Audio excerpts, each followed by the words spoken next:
It's 5 o'clock in the morning, it's dark and it's cold, and I'm walking through London trying to catch a train to Devon.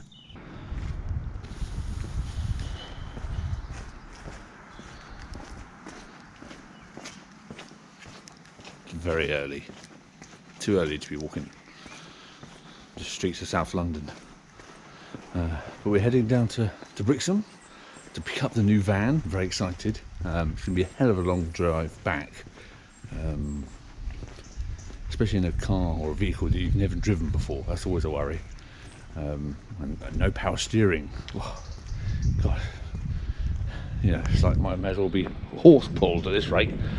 But we'll see how we get on.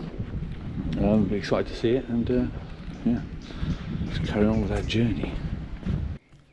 This is Roaming Marshes. We're the Marsh family, and we're trading the routine for the road. And this is where it all begins. Not with a plan, but with a van. The train down to Devon takes a couple of hours. Luckily, at this kind of time, it's pretty quiet, even for London.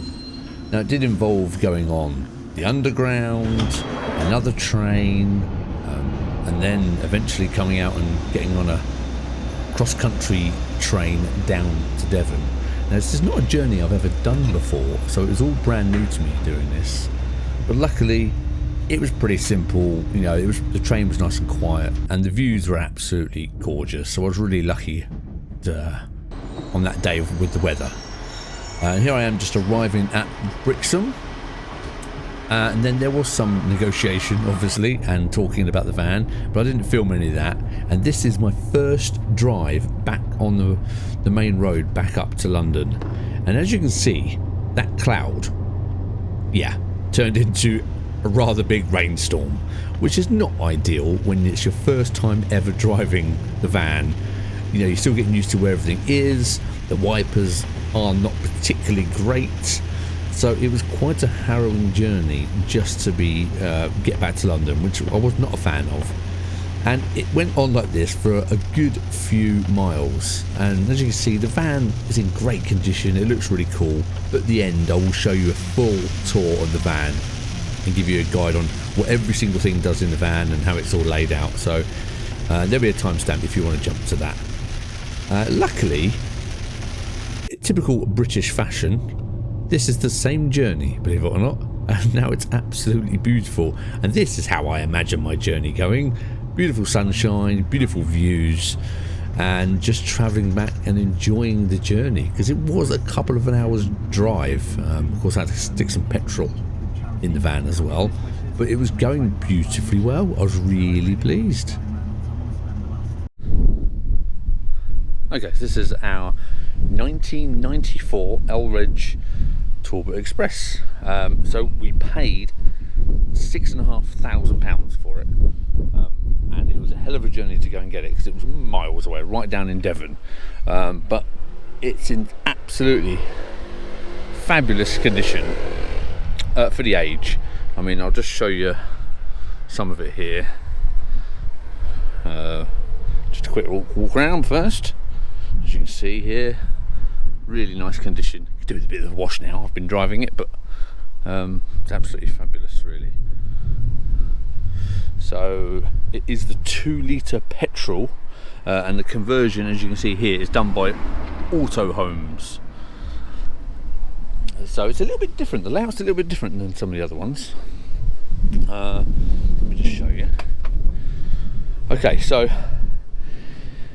as you can see, the interior is original, but it's in absolutely fabulous condition. It's just a bit 1990s, as you can see. It's a bit Hyacinth Bouquet, isn't it? But nevertheless, first of all, what I have done is, you'll probably see in the previous videos, I have had the power steering added. Now that makes a huge difference, because obviously, you know, I know people say you don't need power steering, I'm all right. Yeah, good for you, son. But for me, I don't want to be driving thousands of miles and have no power steering, especially when you're coming onto campsites and tight parking areas. It's just so much easier. Anyway, so this is the unit that they've installed here. So it's from a Renault Clio, and it replaces the whole column and this unit here, and it cost me just shy of £500 to have that done, but well worth it, absolutely. If you want to know where I got it done, it was somewhere in Byslip in West London is where I got it done. If you want the contact details of the guy, you are welcome to have them. So that's the van. Outside bodywork wise, there's a few things like this seal here, it's got a bit crusty and hard, but that's about it. Wing mirrors, I want some advice about wing mirrors, because they are god awful, absolutely awful.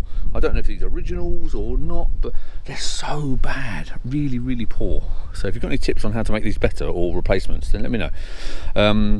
You can see here it's had the repair, I can't remember what this thing's called, but I know it rusts on all of them, but you can see the repairs been done here. They've done a pretty decent job, I suppose, not too bad. And then of course I need to run, I've been told to run some clear silicone down this edge here, because when it absolutely hammered down a few weeks ago, I started getting some dripping inside, so that's not ideal. But yeah, okay, let me show you inside. So inside the passenger here, you can see it's absolutely beautiful. The sun's not helping this, is it? Conditions really nice.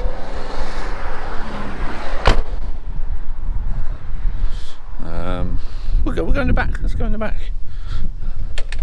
So, as I said, the layout is a little bit different on this one, as you can see.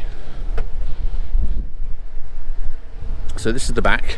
We've got these beautiful curtains that need a bit of dye. And now we actually have the toilet here on the right hand side. So it's got the original toilet here with the fold down sink, some stuff. It is missing the shower head, which I'm sure is pretty easy to add.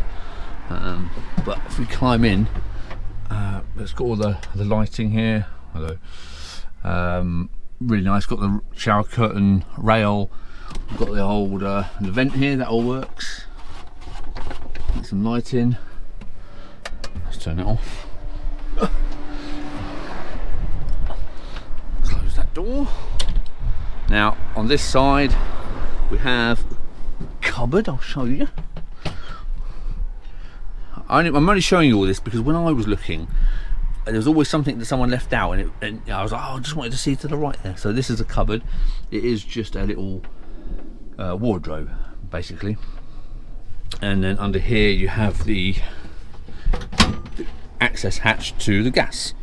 That's where you can store it. It's only got a little camping gas one, but that's okay because you can store 2 or 3 in there, as you can see. So that should be all right. Let's close that up. Give it a little polish. There you go. So that's what's in there. Up here, some more storage. This is just like some pipes and the electric hookup cable and stuff in there. We've even got some coat hooks. Lovely. Storage again. I know you've all seen storage, but I just wanted to show you how this one's laid out. We have the water heater. I'm still learning what everything does. There with the fuse. Everything works, by the way. Well, I'll caveat that. One thing doesn't work. So there's the water level tester. We have a gas hob here. Very nice condition. You see here. Two burner. That all works perfectly. I've tried that, which is lovely. And then under here we have a little grill, and again, you guessed it, that works perfectly as well.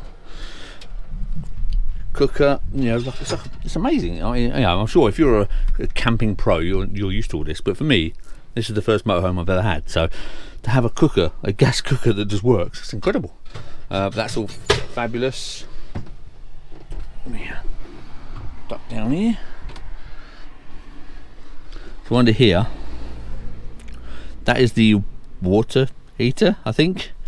That is the hookup, the 240 hookup there. So you've got to switch that on when you park up and connect it up. You've got to remember to hook that up. Let me shut the doors. I parked in the noisiest place.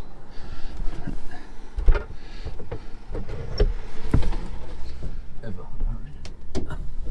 Let's just close those. There you go, you can hear me now. Should have done that first, right? Yeah, okay, so that is there. So in here, in this cupboard, what do we got here? That's the water heater. There you go, you tell me. I'm probably wrong, but anyway, you've got some storage here, lovely, all that stuff there. We could do with a bit of decoration, really, because it's a bit, again, it's a bit 90s, but this is what you expect from, you know, a 90s van. This side, more storage, some more valves and stuff. Believe it or not, this is just a drawer. There's no second use for that. Up here, we got the sink. Comes with this little chopping board thing. Water, that all works perfectly well. I'll show you, you know what running water looks like. Up here, more storage, some electrics. This is the heater, the gas heater. Again, guess what? It works perfectly. So the only thing that doesn't 100% work is the fridge. Now, the fridge, as you can see, great condition, lovely. But I was playing around with the little, you know, put it on battery, fire it up and stuff. But the little red switch, I've heard that you turn it on, set the battery, etc, etc, press this igniter, and then it flashes a few times until it lights, but it doesn't always flash. So I don't know if there's a cable behind here that's loose, or if this is a common problem. So if you know, please let me know. I'll do another video where I'll show you it working or not working. I just wanted to give you a quick guide of the van first. But yeah, again, all the lights work, all that sort of stuff. As you can see for the interior, if I stand at the back doors here, got the shower tray here. Carpet's in great condition, really nice. The headline is in great condition. See, look at that, it's immaculate, absolutely immaculate.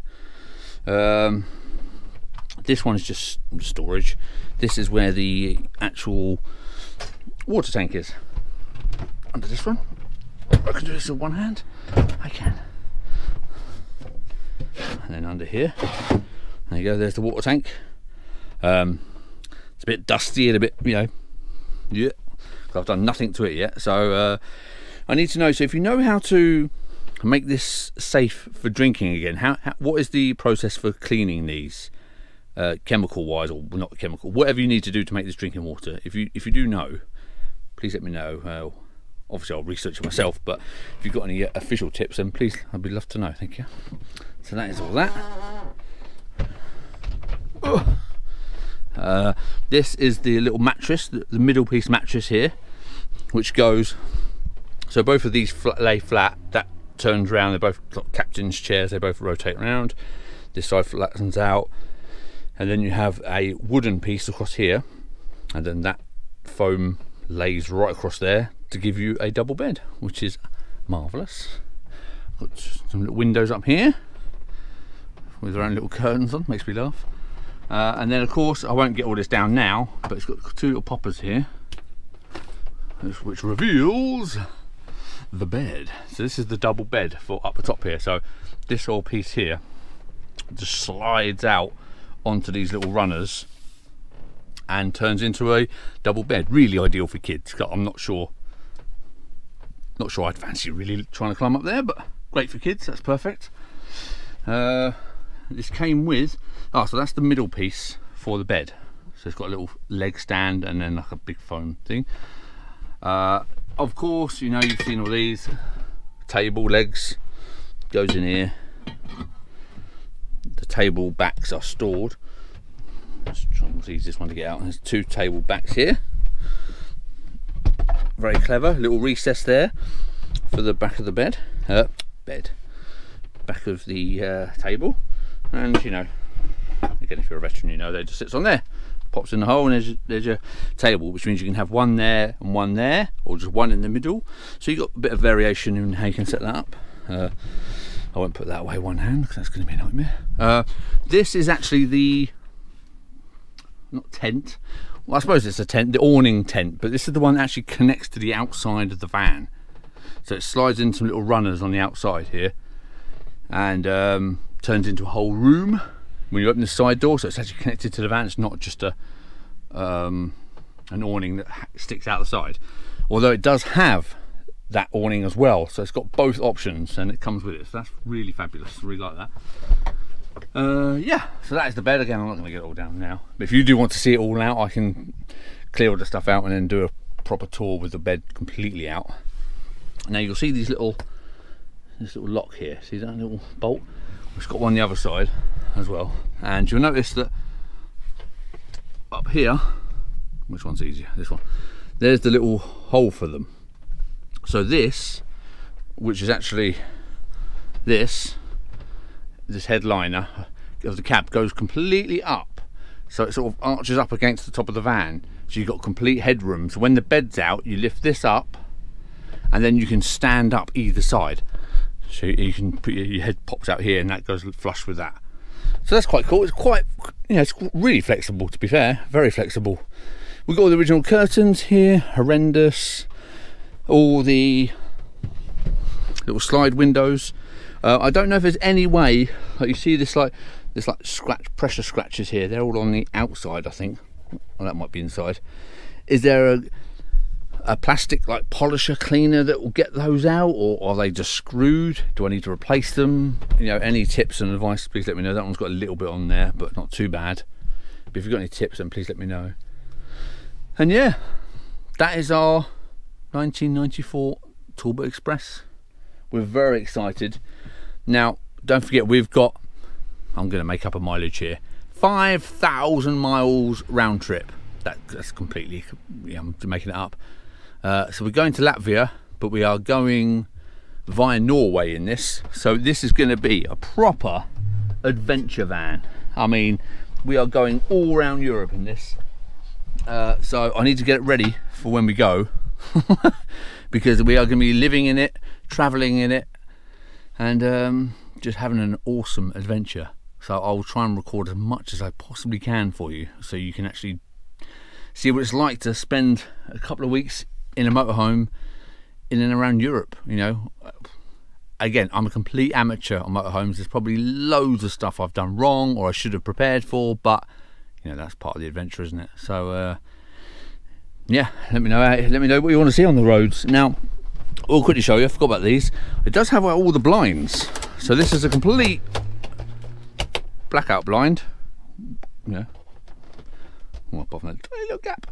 That is the same on that side, exactly the same there. But when it's connected, it also has the fly screen. See that? That's what he says. Oh, I can't do it with one hand. There's also a fly screen you can choose. So you can choose one or the other. Oh, there you go, or both. So you can open the window and have a fly screen, which is fabulous. I really love that. And yeah, I'll leave that up. That's good. I wanted to leave that up. That's a choice. So that goes there. And there you go. So, what do you think? Do you love the van as much as I do? Because it's in such great condition. We were very lucky with the condition that we got this in. The guy who had it before us did a fair bit of work to it to get it ready. And we love it. We think it's fantastic. So I'm really excited. I'll do some more videos. Anything you want to see or know, please let me know, and I'll try and show you, or at least explain what I know. It might not be much, but I'll try my best. And I'll see you next time. Goodbye.